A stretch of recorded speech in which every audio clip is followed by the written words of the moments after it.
I am in Caroline County, Virginia, overlooking the Rappahannock River. That's what this is, the Rappahannock. Specifically, I'm in the little town of Port Royal, Virginia, which is sort of like a poor man's Williamsburg. There's a lot of 18th century structures here, and only some of them are in good repair. I decided to pull over and have lunch at this church property. You can see there's a pavilion there. There's my motorcycle. I had a very pleasant bagged lunch under that roof looking out over the river. The other thing worthy of note is this gigantic magnolia tree. Been here for a while. Here's the Episcopal church I'm at on the corner of Market and Water Street in Port Royal, St. Peter's. The sign says circa 1835, which could very well be. Interesting structure. It's not federal. I guess it's early Victorian. Not sure how you would refer to that. St. Peter's Church, consecrated by Bishop Moore, May 15th, 1836. This church replaced earlier buildings destroyed by fire. The parish of St. Mary's dates to 1677. To it came from England an early pipe organ used in 1770. I'm at another spot here in Port Royal, very close to the Rappahannock River. Port Royal, colonial seaport. I am not going to read this. I'm just going to hover over it, which you can freeze frame if you like, and read the text yourself. When I used to do these videos, I would read the text, but that gets a little tedious. There's another historic plaque. Port Royal Union Supply Depot. I didn't know that. And make sure this truck doesn't hit my bike. Port Royal, Virginia transports being loaded from a pontoon bridge during the evacuation. Well, that's interesting. Let's see. Port Royal, an obvious choice for a supply depot when the Army of the Potomac moved south after the Battle of the Wilderness. Well, sure, that's the campaign that my house is located more or less upon, and Route 1. Here's another sign I'll let you read yourself, describing the Port Royal Harbor.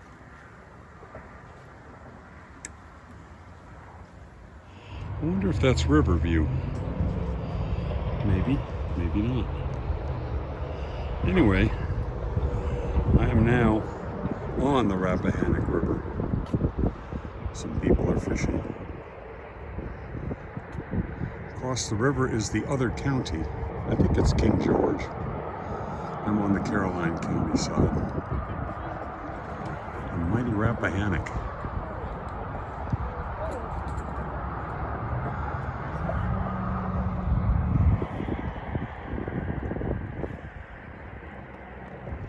As I indicated earlier, there's a lot of old buildings here in Port Royal. This is one of them, in a rather bad state of repair. The signs indicate that it was the Masonic Lodge in 1854 and the Town Hall and Lyceum. So who knows what important rites took place here and what kind of artistic performances were done here and so on. There's another occupant. This building, now a private residence, was the Fox Tavern, a colonial landmark. I will let you read this if you like. Let's see. Port Royal was a commercial center of what is now Caroline County, Virginia. A raucous place. A disproportionate number of taverns, among them the Fox Tavern. In 1755, Captain William Fox obtained a tavern license, one of 90 issued in Port Royal. He was often away at sea, leaving his wife Anne in charge. The Fox Tavern was the most renowned in Port Royal and attracted many colonial notables. When the tavern was sold in 1795, one of its selling points was its elegant billiard table. Oh, hang on. George Washington spent the night, January 14th, 1760, at a cost of 5 shillings. The future general must have enjoyed his stay because the receipt books record at least 3 later visits, including one on which he not only spent the night and had supper and breakfast for himself, but also bought stableage and feed for his horse. His total bill was 13 shillings 4.5 pence. Washington was generous, paying a 100% tip on his 2 shilling ferriage across the river. So what have we learned? Not only did Washington sleep here, he slept here multiple times, and he was also a good tipper. The next spot of historical interest is over there. Well, these Civil War trails signs they're all over my neck of the woods. And the reason for this one is that this is John Wilkes Booth, escape of an assassin. In front of you is the Brockenbrough Peyton House, where fugitives John Wilkes Booth and David Harold, accompanied by 3 former Confederate soldiers, arrived around 2:30 p.m. April 24th, 1865, 10 days after Booth shot Lincoln. The owner was not at home when the group arrived. His sister admitted the men. Booth was described as a wounded Confederate soldier looking for a place to stay. He made himself at home in the parlor, but Miss Peyton soon reconsidered and told the group that it would be improper for them to stay when the man of the house was not home. She directed them to the Garrett Farm, where Booth was to meet his end. So here's his path of escape.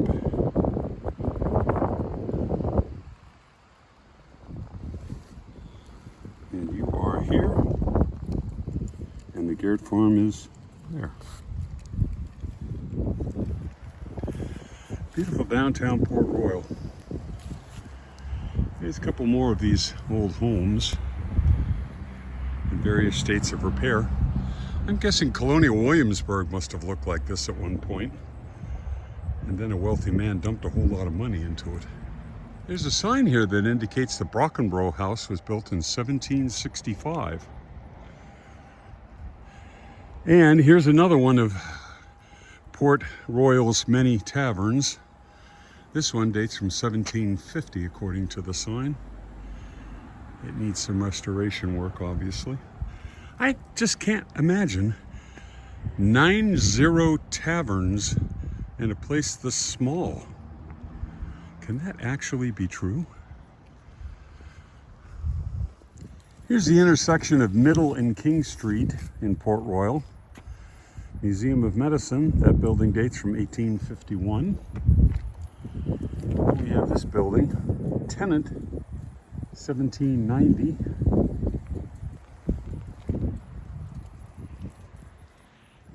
Here's the Murray Building from 1750.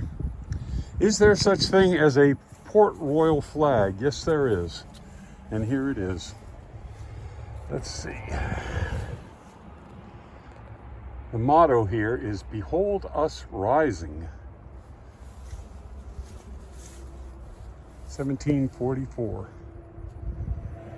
There we go. There's the obverse. Nicely illuminated by the sun. Port Royal is a town that salutes its armed servicemen, or armed servicemen in general. You've got this little walk here, with this gun mounted, and various bricks in place. And that's Corporal Frank Duke, U.S. Marines, Vietnam War. Old Port Royal.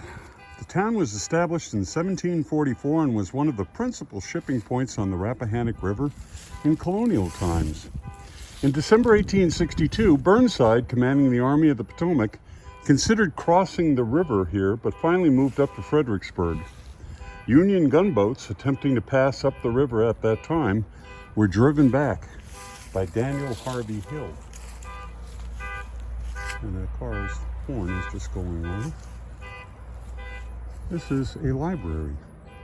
I wonder if it's open. Well, I thought that stately home might be Riverview, and indeed it is. The sign says it dates from 1846.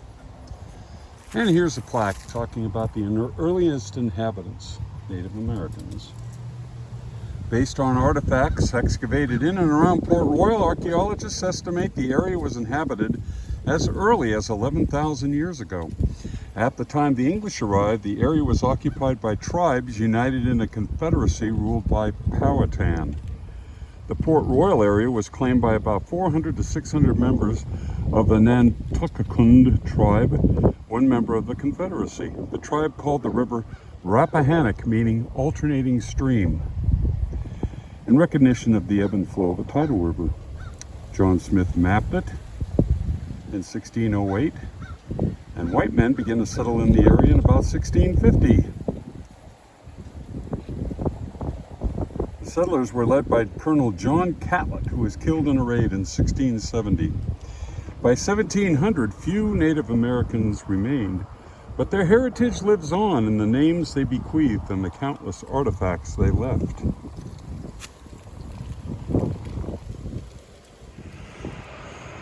This is a rather impressive antique store here in Port Royal. It's called the Minnow Bucket.